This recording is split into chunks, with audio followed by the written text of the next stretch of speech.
Spicy. Limang? Limang? Limang? Hinahanapan ako ng makakain ng mga anak ko at dahil may itlog ng pugo kami, naisipan ko silang lutuan ng kwek-kwek. Sa paggawa ko nga pala nito ay hindi na ako gumamit ng food color dahil wala naman ako dito sa bahay. Kaya wag sana kayong magtaka kung hindi kulay orange ang magiging kulay ng aking nilutong kwek-kwek. Kung tatanungin nyo naman yung mga ingredients na ginamit ko ay gumamit lang ako dito ng 1 cup na harina, 1 tablespoon ng baking powder, salt and pepper at 1 cup ng tubig. Haluin nyo lang ang mga ingredients at hahaluin nyo ng mabuti para mas maganda yung kalalabasan ng inyong mixture na ginawa. At habang hinahalo-halo ko nga yan ay naisipan kong maglagay ng isang egg yolk.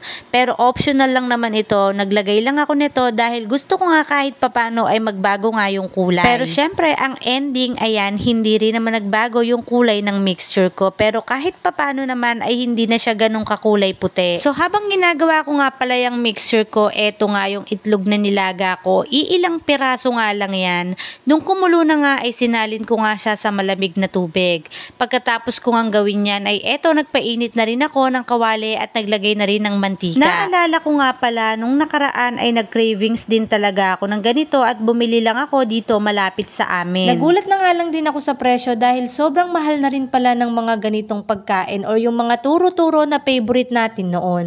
Dahil iilang piraso nga lang yung itlog na meron kami dito, na isipan ko nga itong hatiin sa gitna para kapag nailuto ko na ay medyo marami-rami naman ang makain ng mga anak ko. Kung natatandaan nyo nga noon at kung napapanood nyo yung mga nagtitinda ng kwek-kwek noon, ang ginagawa nga nila ay yung malaking itlog yung bibili nila at hahatiin nila ito ng maraming beses para makabenta sila at makagawa sila ng marami. Pero yung mga nagtitinda ngayon ay talagang gumagamit na sila ng itlog ng pugo at isang buo na nga yung kanilang tinitinda para hindi na nga rin sila siguro gaanong mahirapan. Kaya kung meron pang nagtitinda sa inyo ng mga napakamurang turo-turo na ganito na favorite natin noong kabataan natin ay talagang napakaswerte nyo nga.